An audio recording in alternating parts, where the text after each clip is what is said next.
আসসালামু আলাইকুম। আশা করি সবাই অনেক অনেক ভালো আছেন। আলহামদুলিল্লাহ দৈনন্দিন জীবনে যেসব কাজগুলো করে থাকি সেটার একটা ভিডিও করে আপনাদের দেখানোর চেষ্টা করি। আজকে আমাদের কাজ হচ্ছে আমরা এই বছরে প্রথম কিছু পাট কেটেছিলাম এবং সেই পাটগুলো আজকে পানিতে ফেলে রাখ দেবো। এর জন্য আমরা সকাল সকাল চলে এসেছি এবং এসে আমরা পাটগুলো ঝেড়ে পানিতে ফেলে দিচ্ছি। আরেকটা কথা আপনাদের জানিয়ে রাখা ভালো যে আমরা যেইখানে পাট দাগ দিচ্ছি এইখানে অনেক পানি হয় এই সময়, কিন্তু এই বছরে এখনো পানি হয় নাই, কারণ হচ্ছে বৃষ্টি কম হয়েছে এবং নদীতে পানি বাড়ে নাই। এটা হচ্ছে নদী থেকে পানি আসে এবং নদীতে পানি কম থাকার কারণে এখনো পানি এখান দিয়ে গড়ে নাই। এর জন্য পানি হচ্ছে সামান্য পানি এবং এই পানিতে আমরা হচ্ছে এই বছর প্রথম পাট কেটেছি, সেই পাটগুলো দাগ দিতে এসেছি। এই বছরে আমরাই প্রথম পাট কেটেছি। এখন পর্যন্ত অন্য কেউ পাট কাটে নাই, কারণ হচ্ছে এখানে সবাই দাগ দেয়, এর জন্য এইখানে পানি হয় নাই, যার জন্য কেউ পাট কাটে নাই এবং বৃষ্টি হচ্ছে না।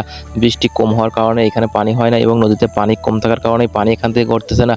তবে আমরা হচ্ছে এই পাটগুলো পেঁয়াজের মধ্যে বপন করেছিলাম, যার কারণে আমাদের পাট বাতি হয়ে গেছে এবং আমরা এই পাটগুলো কেটে ফেলছি এবং কেটে ফেলে তারপর কিছুদিন রেখে দিয়েছিলাম গাদিতে এবং গাদি দেওয়ার পরে পাতাগুলো ঝেড়ে গেছে। পাতাগুলো ঝেড়ে আমরা এই পাটগুলো পানিতে ফেলেছি এবং পানিতে ফেলে আমাদের পাটগুলো জাগ দেওয়া হচ্ছে। আমাদের মোট 800 পাট হয়েছে। আমরা 400 করে দুইটা জাগ বানাবো। এরই মধ্যে আমাদের একটা জাগ করা কমপ্লিট হয়ে গেছে এবং 40 বোঝা করে আমরা 400 পাট এক জাগে দিয়ে ফেলেছি এবং 100 পাট জাগ দেওয়ার পরে আমরা একটু রেস্ট নিচ্ছি, কারণ আজকের রোদের তাপমাত্রাটা অনেক বেশি এবং প্রচণ্ড গরম পড়তেছে। এর মধ্যে পানি হচ্ছে সামান্য অল্প একটু পানি, যার কারণে হচ্ছে পানিটাও গরম হয়ে যাচ্ছে। এজন্য আমরা একটু ছায়ায় রেস্ট নিই এবং রেস্ট নিয়ে আরেকটা জাগ আমাদের কমপ্লিট করতে হবে এবং জাগ সাজানো শেষ করে আমাদের এই জাগগুলো সুন্দরভাবে ঢেকে তারপর ভাড়া দিয়ে আমাদের এই জাগগুলো পানিতে তলিয়ে দিতে হবে।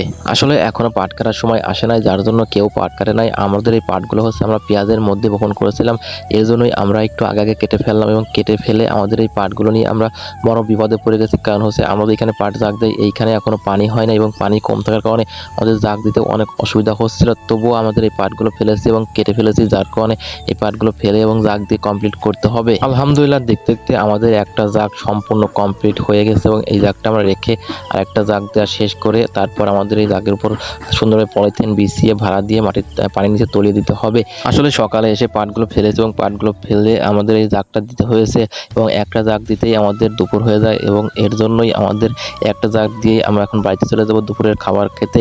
খাবার খেয়ে এসে আমাদের আরেকটা জাগ সাজিয়ে তারপরে জাগগুলো কোনোভাবে কমপ্লিট করে রেখে যাব।